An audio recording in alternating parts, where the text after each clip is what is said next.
Guy Fieri made a mistake. And if you thought San Antonio was just about the Riverwalk, the Alamo, Tex-Mex food, and the rodeo, You'd be wrong too. we thought we knew San Antonio, but on this trip, we found a city we hadn't expected. And some of our biggest surprises had nothing to do with the San Antonio we'd known before. I've been coming to San Antonio since the 1990s, mostly on business. Back then, the Pearl District didn't even exist. And this time, it changed the way we looked at the city. In the past, we'd spend our time at the Riverwalk's iconic downtown section, and we assumed we'd go there again on this trip. But then we discovered the Pearl District. In the past, we spent time at the San Antonio Riverwalk's iconic downtown portion. That's the stretch with all the hotels and restaurants, and we assumed we'd go there on this trip too. But then we discovered the Pearl District. The Pearl District didn't even exist when I took all those business trips to San Antonio. It's named for a brewery that used to be there. Today, the old brewery building is a hotel. And it's surrounded by restaurants, stores, a food hall, even one of the Culinary Institute of America's campuses. That's how we discovered the Pearl District. Our trip to San Antonio centered on a cooking class we wanted to take at the CIA. We did a video on our experience at the CIA, and we'll link to it at the end of this video. We came a bit early so that we could walk around the Pearl District before our class. And we're really glad we did. Though we didn't try any of the restaurants because we knew the cooking class was going to end with us, well, eating the dinner we prepared. But everything we saw looked great. And unlike the Riverwalk, it definitely had a locals vibe. It sure did. And we really liked that, and in the future, we'd go there instead of the much more touristy Riverwalk. There's a weekend farmers market and an amazing store called Pullman Market that's open every day, and it's worth a trip all on its own. We spent some time exploring the Pullman Market. It's amazing. It's got an incredible butcher shop. A beautiful bakery. They make fresh pasta there. And there were so many sections, and it all looked wonderful. We'll put links in the description to both Pullman Market and the entire Pearl District. Of course, we expected good Tex-Mex in San Antonio. Sure, but what surprised us was all the other great food options we found. One night, we had wonderful Thai food at Sukhumvit 77 in the Live Oak section. They had some of the best fresh spring rolls we've had in a long time. The peanut dipping sauce was delicious. We try to avoid fried foods, especially when there are tasty alternatives, and these were great. Everything we had was tasty, but the fresh spring rolls, those really hit the spot. We're fans of diners, drive-ins, and dives, and as we've traveled, we're always on the lookout for Triple D restaurants. And on this trip, we tried 2 Triple D restaurants. One was Fat Tummy, a mom-and-pop Argentine-style cafe that makes empanadas from scratch. The other was a family-owned breakfast restaurant called Magnolia Pancake House. And that's where I had probably the best corned beef hash I think I've ever tasted, and it was topped with perfectly runny eggs. Okay, and I ordered the Southern Benny, which is pulled pork with poached eggs and hollandaise on a biscuit. It sounded like from the reviews I read that the biscuits are absolutely amazing, so I had to try one. So that's nice just and gorgeous. runny. Can't wait to try this.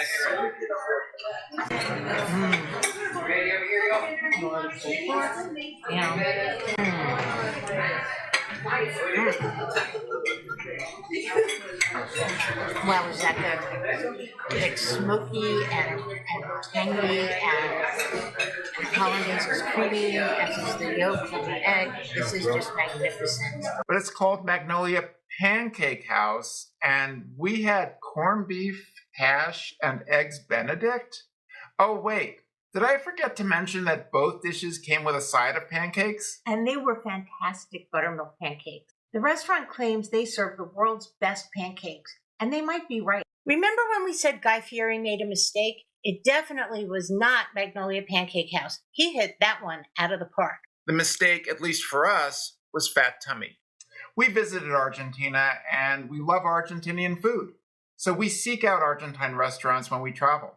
Because of Triple D, our expectations were pretty high, both for the empanadas and for choripan, which is a chorizo sandwich.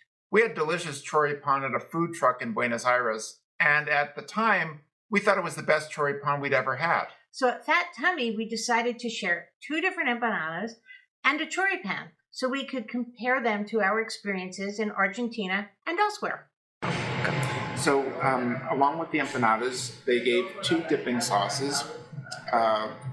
One is certainly a chimichurri, and I think they both might be variants of chimichurris. I'm not sure. That's chimichurri, Yes. and that is... They're both chimichurri. Okay. This one's just going to be, the green one is spicy, the red one is regular. So we ordered a choripan. The chorizo is very flavorful. The bread is fresh and toasty. I personally like some condiments. The empanadas came with chimichurris. One spicy, the other mild.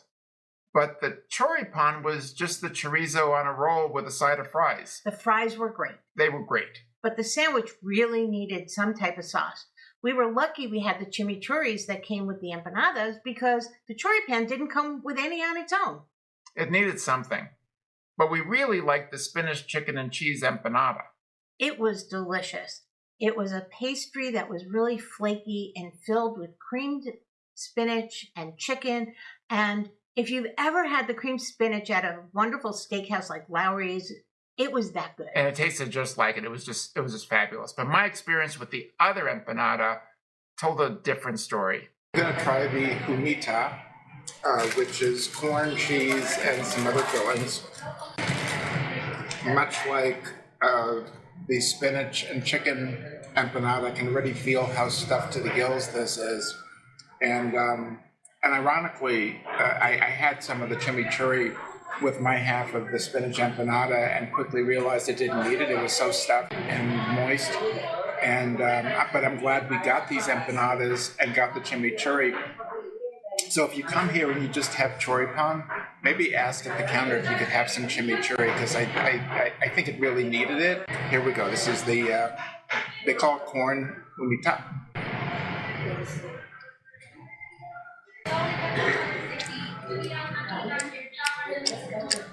Oh, you can actually really see the pieces of corn. Yeah, there's absolutely pieces of corn and lots of cheese, and it's tasty. I honestly mostly tasted dough in the first bite, so I'm going to try and get more of the corn in this one.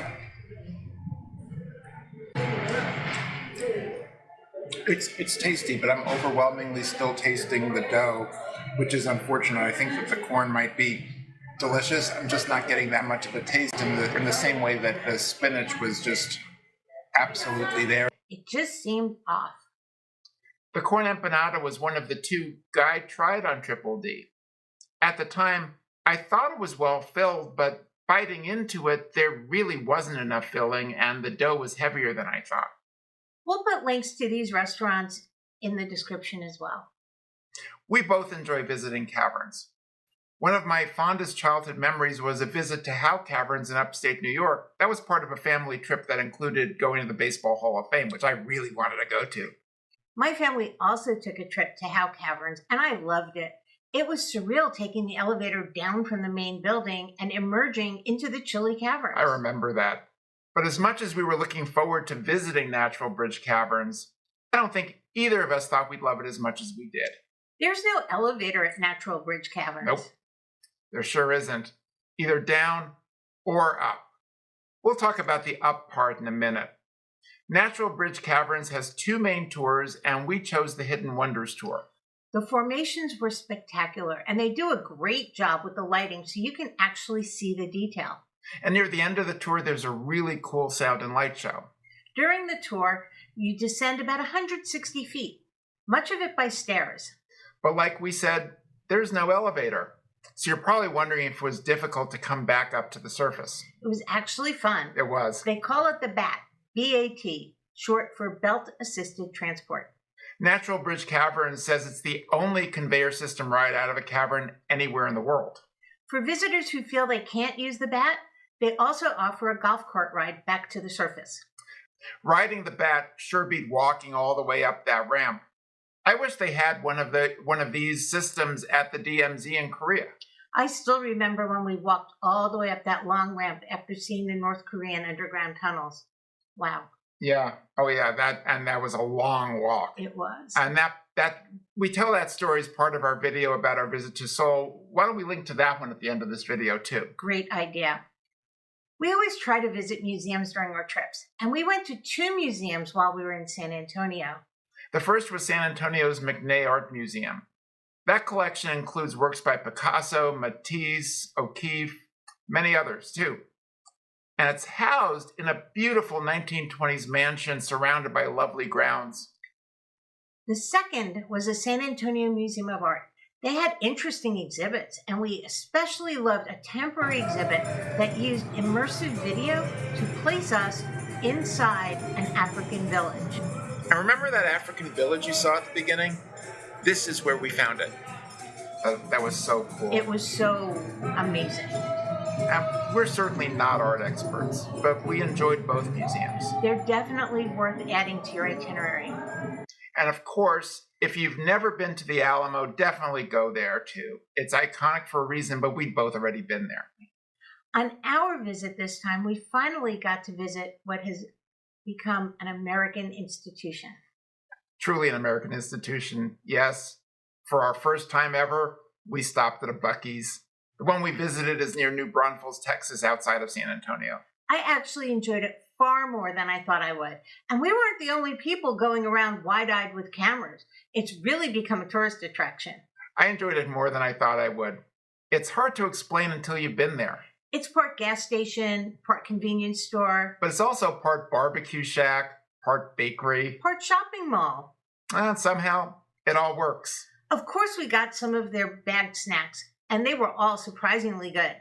They recently opened a Buc-ee's in Goodyear, Arizona, outside of Phoenix, and we live in Las Vegas, and, well, maybe they'll open one in Vegas soon, too. That would be great. This trip gave us a completely different appreciation for San Antonio. If you only visit, well, the Alamo, the Riverwalk, you're missing a lot of what makes this city special. We found neighborhoods with real local character, delicious international food, A spectacular natural attraction, excellent museums, and enough nearby experiences to easily fill several days. If you visited San Antonio, we're curious, what surprised you the most? Tell us in the comments. We'd love to hear about it. And thanks for watching. If you enjoyed coming along with us, please like this video and please subscribe to our channel. It really helps the channel grow.